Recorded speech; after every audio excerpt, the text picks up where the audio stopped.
Hello दोस्तों, नमस्कार। Kalyani IAS academy में आप सभी का हार्दिक स्वागत है। मित्रों, आज की इस वीडियो के अंतर्गत हम समझने वाले हैं चट्टानों को।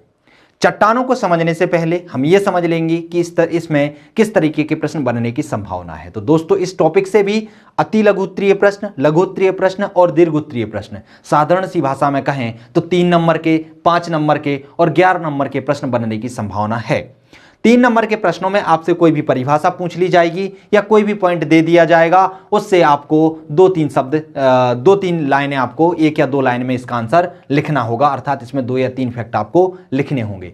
5 नंबर की बात करें तो 5 नंबर में किसी भी चट्टान की आपसे विशेषता पूछी जा सकती है। लेकिन यदि 11 नंबर के प्रश्न की बात करें तो 11 नंबर के प्रश्न में एक चट्टानों से दीर्घोत्तरीय प्रश्न बन सकता है कि चट्टानें क्या हैं, ये कितने प्रकार की होती हैं, स्पष्ट कीजिए या इस पर चर्चा कीजिए या इस पर निबंध लिखिए। दूसरा प्रश्न आग्नेय चट्टानों से बन सकता है कि आग्नेय चट्टानें क्या हैं, विशेषता सहित इसकी प्रकृति को समझाइए। तो आपको आग्नेय चट्टान से भी एक 11 नंबर का प्रश्न बन सकता है, साथ ही साथ चट्टानों से एक आपको 11 नंबर का प्रश्न बन सकता है।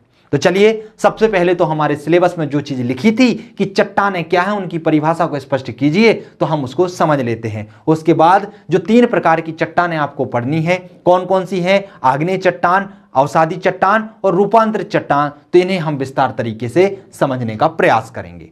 सबसे पहले बात कर लेते हैं चट्टान की। तो चट्टानें क्या होती हैं? भूपटल। भूपटल जानते हैं आप, जहां पृथ्वी पर आप रहते हैं, इसकी जो ऊपरी सतह होती है उसे क्या कहते हैं? हम परपटी या भूपटल कहते हैं। तो भूपटल पर सभी कठोर और मुलायम पदार्थ जो कि धातुएं ना हो, क्या कहलाती हैं? चट्टानें कहलाती हैं। यहां पर ये चीजें आपको ध्यान रखनी है कि जो धातुएं ना हो और सभी कठोर और मुलायम तत्व हो, वो क्या कहलाती हैं? चट्टानें। अर्थात साधारण सी भाषा में कहें तो खनिजों के समूह को ही क्या कहा जाता है? चट्टानें कहा जाता है। 24 खनिजों को चट्टानों का निर्माता खनिज की संज्ञा दी गई है, अर्थात 24 प्रकार के खनिजों के द्वारा चट्टानों का निर्माण होता है।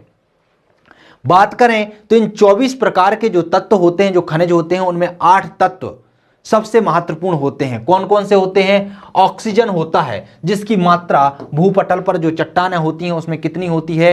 47% होती है। चट्टानों में सबसे ज्यादा मात्रा किस खनिज तत्व की होती है? तो ऑक्सीजन की होती है। कितनी होती है? 47%। ध्यान रखिए, परसेंटेज भी आपको याद रखना है क्योंकि ये पूछ लिया जाता है। दूसरा, आपको ये क्रम भी याद रखना है कि ऊपर से नीचे क्या है, अर्थात सबसे ज्यादा कौन सा पाया जाता है, उससे कम कौन सा, उससे कम कौन सा, और कौन से 8 तत्व हैं, ये सभी आपको याद रखने हैं क्योंकि सीधा 5 नंबर में प्रश्न यहां से भी पूछा जा सकता है।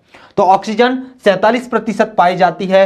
दूसरे नंबर पर सिलिकॉन आता है जो कि 28% पाया जाता है। तीसरे नंबर पर एल्यूमिनियम आता है जो कि 8% पाया जाता है। चौथे नंबर पर लोहा आता है जो कि 5% पाया जाता है। 5वें नंबर पर कैल्शियम आता है जो कि 3.5% पाया जाता है। 6वें नंबर पर सोडियम आता है जो कि 3% पाया जाता है। 7वें नंबर पर पोटेशियम आता है जो कि 2.5% पाया जाता है। और अगला मैग्नीशियम आता है जो कि 2% पाया जाता है। अर्थात जो 8 तत्व सबसे महत्वपूर्ण होते हैं उसमें सबसे कम कौन सा पाया जाता है? मैग्नीशियम पाया जाता है। और सबसे ज्यादा कौन सा पाया जाता है? तो ऑक्सीजन पाया जाता है। तो आपको कंफ्यूजन नहीं होना है कि कौन सा तत्व ज्यादा पाया जाता है और कौन सा तत्व कम पाया जाता है। क्लियर है? आज से पूछ लिया जाएगा कि सबसे ज्यादा कौन से तत्व पाए जाते हैं, किसी 3 तत्वों के नाम लिखिए, तो आपको क्रम से 3 तत्वों के नाम लिखने। आपसे यह भी पूछा जा सकता है कि ऑक्सीजन के अलावा कौन से ज्यादा 3 तत्व या 4 तत्व पाए जाते हैं, वो लिखिए। तो आपको ऑक्सीजन को छोड़ के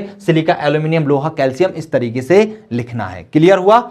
यदि आपको ये परसेंटेज याद रह जाता है और यदि आप इसको लिख देते हैं तो आपके नंबरों में वृद्धि हो सकती है। यदि आपको याद रहे तो बहुत अच्छी बात है, और ना रह पाए तो आपको क्रम लेकिन जरूर याद रखना है। साथ ही साथ जो ऑक्सीजन है इसकी मात्रा भी आपको जरूर से जरूर याद रखना है। क्लियर है? सभी याद ना रहे कोई दिक्कत नहीं, लेकिन आपको ऑक्सीजन का प्रतिशत याद होना चाहिए और इनका क्रम याद होना चाहिए कि सबसे ज्यादा कौन सा है और सबसे कम कौन सा है। क्लियर हुआ? चलिए आगे बढ़ते हैं, कुछ महत्वपूर्ण बिंदुओं को देख लेते हैं। जैसे कि भूपटल पर 75% कौन सी चट्टानें पाई जाती हैं? तो परतदर चट्टानें पाई जाती हैं। जो परतदार चट्टानें होती हैं वह पाई जाती हैं, जिन्हें अवसादी चट्टानें भी कहा जाता है। 25% आग्नेय और रूपांतरित चट्टानें पाई जाती हैं। लेकिन यदि हम घनत्व की दृष्टि से देखें तो जो क्रस्ट होता है, जो सबसे परपटी होती है, जो सबसे ऊपरी भाग होता है, उसमें 95% भाग पर कौन सी चट्टानें पाई जाती हैं? आग्नेय चट्टानें पाई जाती हैं। तो चलिए, ये तो हुई चट्टानों के विषय में कुछ बातें। अब हम बात कर लेते हैं कि चट्टानों का वर्गीकरण क्या है, अर्थात चट्टानें कितने प्रकार की होती हैं। तो यदि हम चट्टानों के प्रकारों की बात करें तो यह मुख्यतः 3 प्रकार की होती हैं। पहली होती है आग्नेय चट्टान, फिर होती है अवसादी चट्टान और फिर होती है रूपांतरित चट्टान। कौन कौन सी होती हैं? आग्नेय, अवसादी और रूपांतरित चट्टान। अब यदि हम इन चट्टानों को देखें तो एक एक की विशेषताओं को देखते हुए चलते हैं। सबसे पहले हम बात कर लेते हैं आग्नेय चट्टानों की। तो जो आग्नेय चट्टानें हैं, इनका निर्माण मुख्य रूप से कैसे हुआ है? तो देखिए, 2 प्रकार से हुआ है। एक तो हमें पता था कि जब पृथ्वी की उत्पत्ति हुई थी तो उत्पत्ति के समय पृथ्वी आग का गोला थी, और आग का गोला थी और सबसे पुराना जो काल था आर्कियन काल के पहले भी, तो उस समय वो धीरे धीरे ठंडी हो रही थी, और ठंडी होने के कारण जितने भी इसकी चट्टानें थी, जितने भी खनिज तत्व थे, जितने भी तत्व थे, वह सभी पिघली हुई अवस्था में थे। लेकिन वह जैसे जैसे ठंडी हुई तो यह पिघली हुई अवस्था से कठोर अवस्था में परिवर्तित हुए। तो इस तरीके से एक तो इन चट्टानों का निर्माण हुआ। दूसरा, बाद में बहुत समय बीत जाने के बाद में ज्वालामुखी के उद्भेदन से भी जो तप्त मैग्मा था वह धरातल पर आकर लावा के रूप में विक्षेपित हो गया, फैल गया, उससे भी आग्नेय चट्टानों का निर्माण हुआ। तो यदि हम कहें सरल सी भाषा में कि सबसे प्राचीन चट्टानें कौन सी हैं, तो सबसे प्राचीन चट्टानें कौन सी आएंगी? आग्नेय चट्टानें आएंगी। इसलिए इन्हें प्रारंभिक या मूल चट्टानों के नाम से भी जाना जाता है। किस किस नाम से जाना जाता है? प्रारंभिक चट्टान या मूल चट्टान के नाम से जाना जाता है। इनका निर्माण ज्वालामुखी उद्गार के समय भूगर्भ से निकलने वाले लावा के ठंडे होने से हुआ है। किससे हुआ है? लावा के ठंडे होने से हुआ है। स्थिति एवं संरचना की दृष्टि से ये 2 प्रकार की होती हैं। कौन? आग्नेय चट्टानें 2 प्रकार की होती हैं। एक होती हैं अंतः निर्मित चट्टानें और दूसरी होती हैं बाह्य निर्मित चट्टानें। समझ लेते हैं अंतः निर्मित और बाह्य निर्मित क्या कहलाती हैं। देखिए, जब मैग्मा धरातल की बाहरी सतह पर आ जाता है तो उसे लावा कहा जाता है, लेकिन जब वह पृथ्वी के अंदर ही होता है, जिसमें गैसें समाहित होती हैं, और वह यदि अंदर ही जम जाए, अंदर ही ठंडा हो जाए और चट्टानों को रूप धारण कर ले, तो उसे अंतः निर्मित चट्टानें कहा जाता है। और जब वह लावा के रूप में बाहर आकर जमे तो उसे बाह्य निर्मित चट्टानें कहा जाता है। यदि हम अंतः निर्मित और बाह्य निर्मित चट्टानों की बात करें तो अंतः निर्मित चट्टानें पृथ्वी के अंदर स्थित मैग्मा के ठंडे होने से इनका निर्माण होता है, और ये 2 प्रकार की होती हैं। एक पातालिक होती हैं और एक मध्यवर्ती होती है। चूंकि ये थोड़ा सा विस्तृत है, तो इसे हम बाद में देखेंगे। पहले हम समझ लेते हैं बाह्य निर्मित चट्टानों को। तो ज्वालामुखी उद्भेदन के समय धरातल पर फैले लावा कि ठंडे होने से इनका निर्माण होता है। यहां पर ध्यान रखिएगा, यहां पर लावा शब्द का उपयोग किया गया है, यहां पर मैग्मा शब्द का उपयोग किया गया है। तो मैग्मा के ठंडे होने से अंतः निर्मित चट्टानों का निर्माण होता है और लावा के ठंडे होने से बाह्य निर्मित चट्टानों का निर्माण होता है। जो मैग्मा होता है उसके ठंडे होने से बेसाल्ट चट्टानें ग्रेनाइट चट्टानें बनती हैं, और जो लावा होता है उसके ठंडे होने से बेसाल्ट चट्टानें बनती हैं। जो मैग्मा होता है इसके ठंडे होने से बड़े बड़े क्रिस्टल बनते हैं, और जो लावा होता है इसके ठंडे होने से महीन क्रिस्टल बनते हैं। जो मैग्मा होता है इसके ठंडे होने से बहुत कठोर चट्टानों का निर्माण होता है, और जो लावा होता है इसके जमने से थोड़ी सी कम कठोर चट्टानों का निर्माण होता है। तो यदि आपसे लावा और मैग्मा में अंतर पूछ लिया जाए तो आप वो भी लिख सकते हैं। अंतर्वर्ती और बाह्यवर्ती चट्टानों में अंतर पूछ लिया जाए तो आप वो भी लिख सकते हैं। तो चलिए, यहां पर उदाहरण में हम देख सकते हैं बेसाल्ट चट्टानें, और इनके क्षरण से किसका निर्माण होता है? काली मिट्टी का निर्माण होता है। यदि आप प्रायद्वीपीय भारत में गए होंगे तो वहां पर देखेंगे कि प्रायद्वीपीय भारत में कौन सी मृदा फैली हुई है? तो काली मृदा फैली हुई है। और काली मृदा का जन्म कैसे हुआ? बेसाल्ट चट्टानों के टूटन की क्रिया से हुआ। और बेसाल्ट चट्टानें वहां पर कैसे आई? तो ज्वालामुखी के उद्भेदन के द्वारा जो अंदर पृथ्वी के अंदर मैग्मा था वह बाहर आया और लावा के रूप में जम गया, तो उससे बेसाल्ट चट्टानों का निर्माण हुआ। जल्दी जल्दी ठंडे होने से इससे क्या बनते हैं? महीन रवे बनते हैं। तो बेसाल्ट चट्टानों में महीन रवे होते हैं, और जो ग्रेनाइट चट्टानें होती हैं उसमें बड़े बड़े रवे होते हैं। क्लियर हुआ?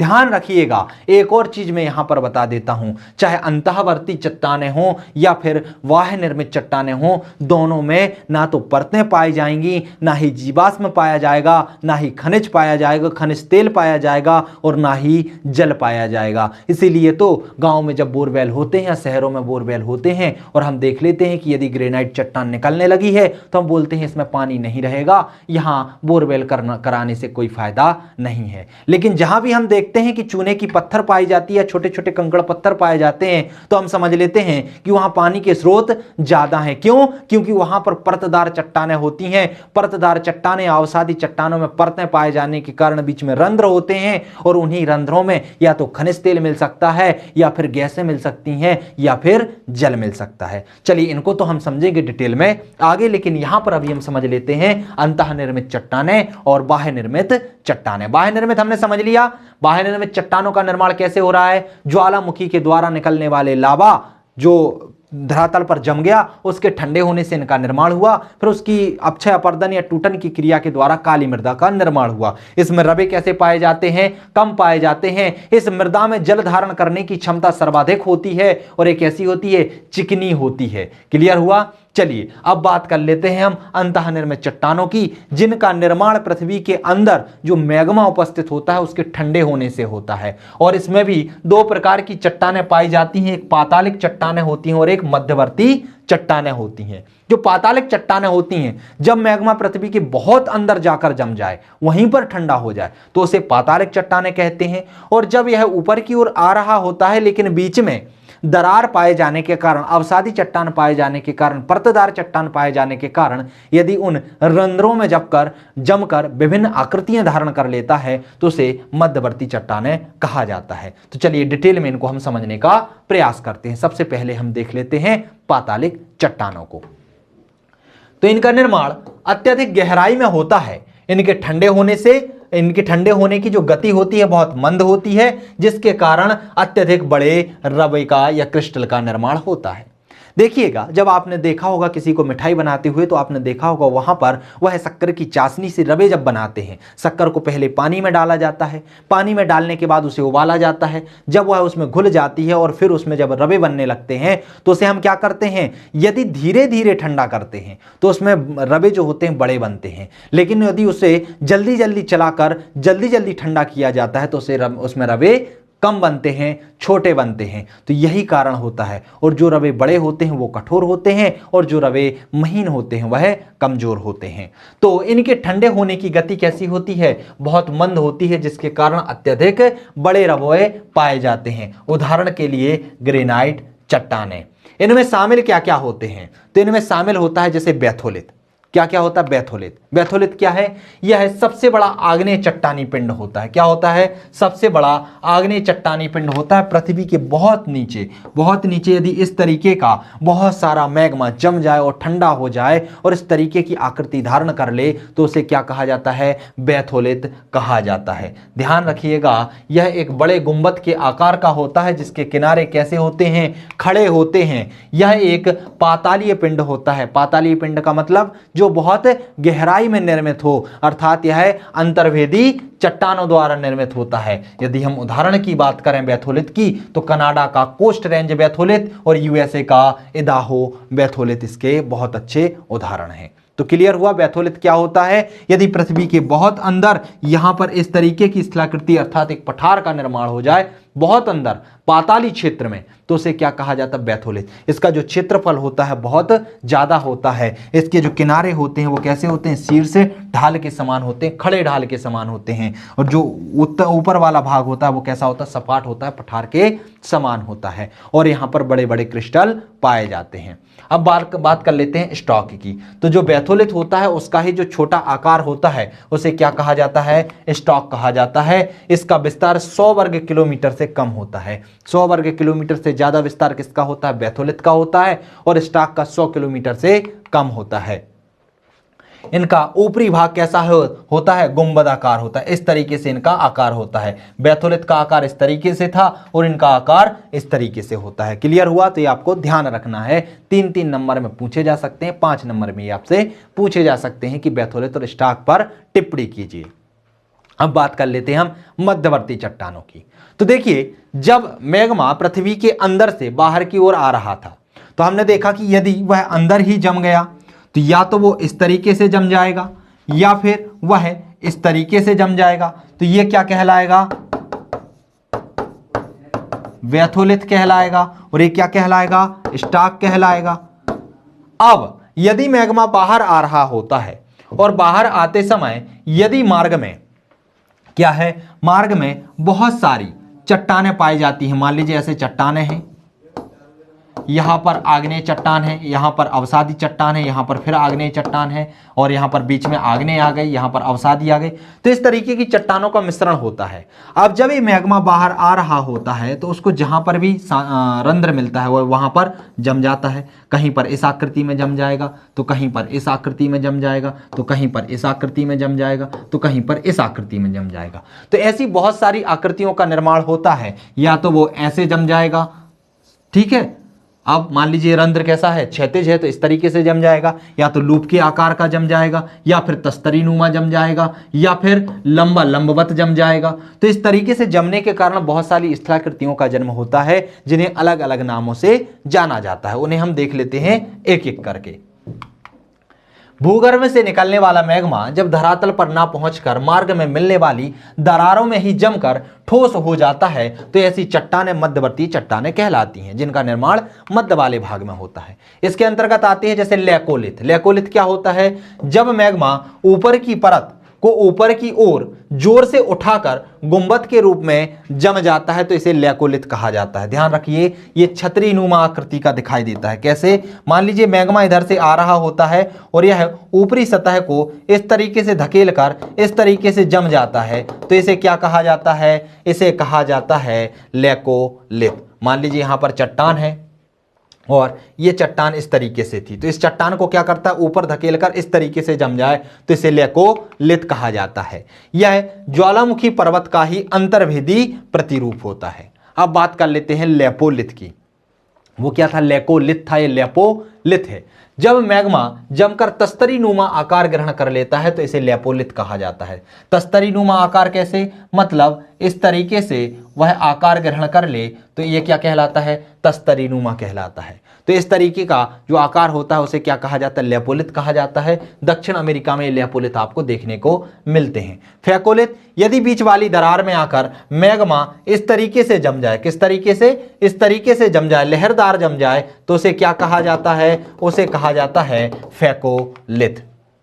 लहरदार आकृति में जम जाए तो उसे फैकोलिथ कहा जाता है। सिल क्या होता है? जब मैग्मा ऊपर की ओर आ रहा होता है और वह इस तरीके की आकृति में जम जाए, अर्थात समानांतर ऐसा चपटा जम जाए तो उसे क्या कहा जाता है? सिल कहा जाता है। जब मैग्मा भूपृष्ठ के समानांतर परतों में फैलकर जमता है तो इसे सिल कहा जाता है। इसकी मोटाई 1 मीटर से लेकर सैकड़ों मीटर तक होती है, अर्थात इसकी मोटाई ज्यादा होती है। लेकिन जहां कहीं इसकी मोटाई कम होती है तो उसे क्या कहा जाता है? उसे सीट कहा जाता है। सिल के उदाहरण छत्तीसगढ़ एवं झारखंड में पाए जाते हैं। यहां पर बहुत सारे आपको सिल देखने को मिल जाएंगे। और सीट क्या होता है? सिल का ही पतला हुआ भाग, कम मोटाई वाला भाग सीट कहलाता है। बात करते हैं डाइक की।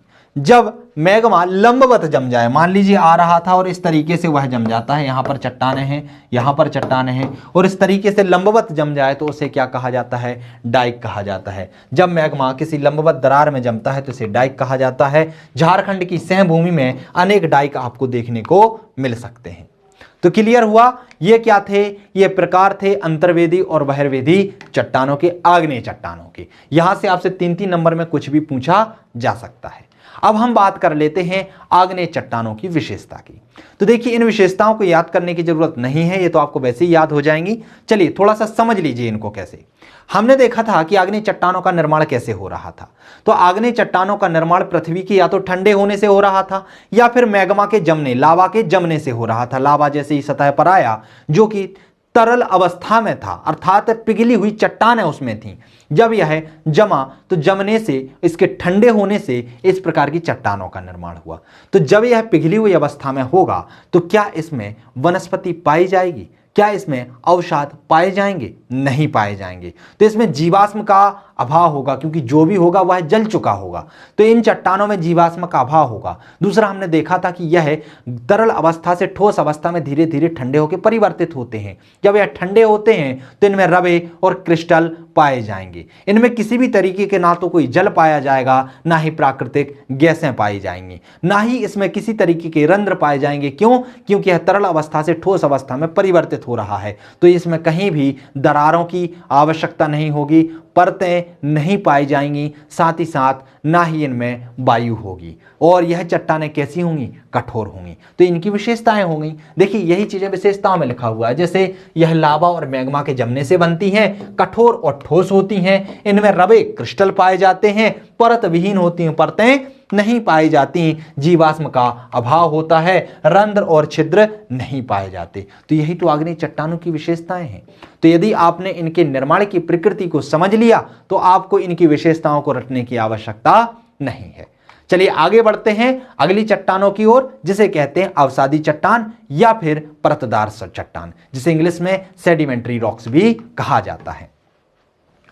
प्रकृति के कारकों द्वारा निर्मित छोटी छोटी चट्टानें किसी स्थान पर जमा हो जाती हैं और बाद के काल में दबाव और रासायनिक प्रतिक्रिया या अन्य कारणों से परत जैसे ठोस रूप में निर्मित हो जाती हैं। इन्हें अवसादी चट्टानें कहा जाता है।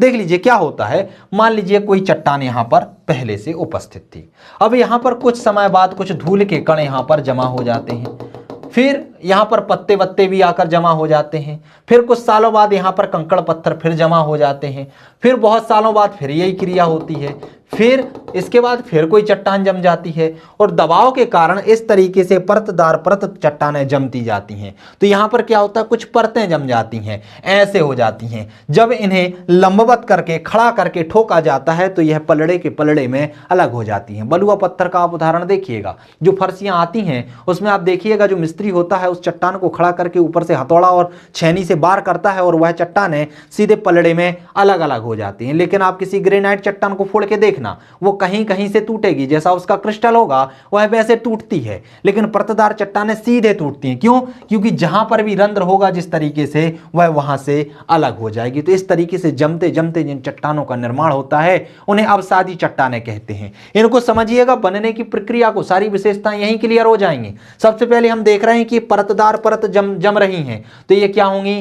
परतदार होंगी। दूसरा, जब परत जम रही है तो इनमें बीच में क्या होंगे? रंध्र भी होंगे। फिर इनमें बीच में जब रंध्र हैं तो वहां पानी और प्राकृतिक गैसें भी हो सकती हैं, इनमें जीवाश्म भी हो सकते हैं। क्यों? क्योंकि यहां पे पत्तियां, पेड़ पौधे सब कुछ हो सकते हैं जो दबने के बाद यहां पर दब गए हो, तो यहां पर जीवाश्म भी हो सकते हैं। क्या इनमें क्रिस्टल पाए जाएंगे? तो न, ये गर्म होकर ठंडी तो हुई नहीं है जो इसमें क्रिस्टल पाए जाएंगे, तो इनमें क्रिस्टलों का क्या होता है? अभाव होता है। चलिए आगे जाके हम इनकी विशेषताओं को भी समझ लेते हैं।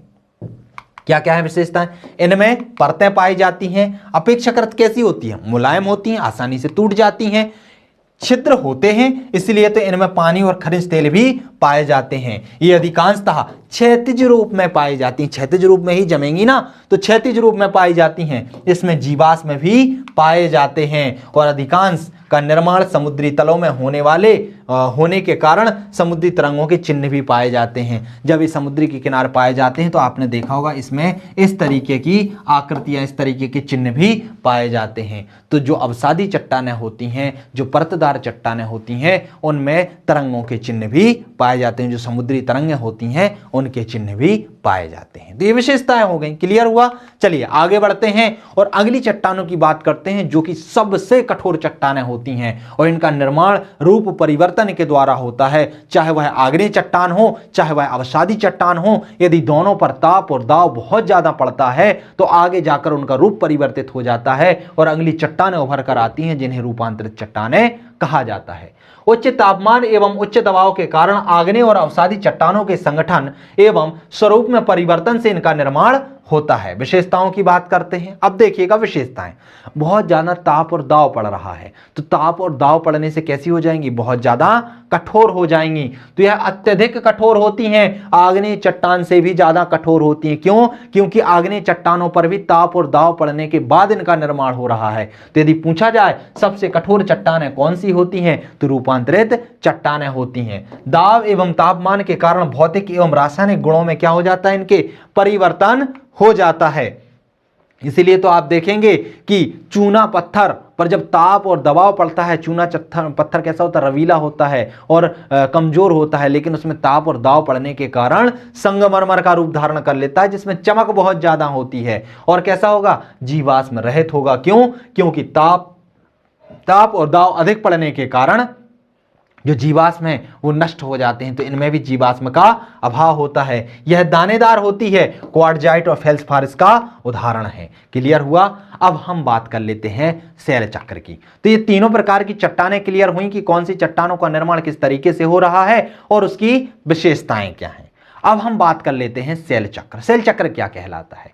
देखिए, कोई भी चट्टान मूल रूप से उसी रूप में नहीं होती, उस चट्टान का रूप परिवर्तन होता रहता है। समय जैसे व्यतीत होता रहता है तो या तो उस पर ताप और दाव पड़ेगा या फिर उसके विघटन की या टूटन की क्रिया होगी, अपक्षय और अपर्दन होगा, तो उसके द्वारा वह दूसरा रूप धारण कर लेगी। तो इन क्रियाओं के परिणाम स्वरूप आग्नेय चट्टान रूपांतरित में, रूपांतरित चट्टान अवसादी में, अवसादी चट्टान आग्नेय चट्टान में, या फिर आग्नेय अवसादी में, अवसादी रूपांतरित में और रूपांतरित आग्नेय में परिवर्तित होती रहती है। बस क्रिया इतनी होती है कि इनमें जो क्रियाएं होती हैं वो अलग अलग होती हैं। जैसे आग्नेय चट्टान पर यदि ताप और दबाव ज्यादा पड़ जाए तो किसका निर्माण होता है?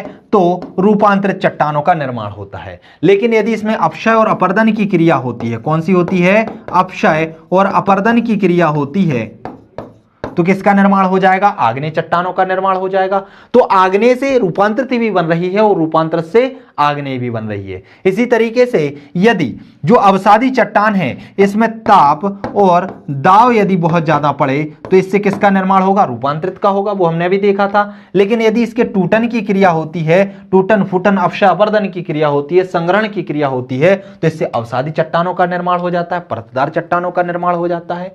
फिर ऐसे यहां पर यदि अवसादी चट्टानों पर ताप और दाव थोड़ी सी कम मात्रा में पड़े तो उससे आग्नेय चट्टानों का निर्माण होगा, और यदि आग्नेय चट्टानों की टूटन फूटन की क्रिया होगी, इसमें अवसाद जमा होते जाएंगे, तो उससे भी अवसादी चट्टानें निर्मित हो जाएंगी। तो क्लियर हुआ? इस तरीके से इन चट्टानों की एक साइकिल चलती रहती है जिसे शैल चक्र कहा जाता है। क्लियर हुआ?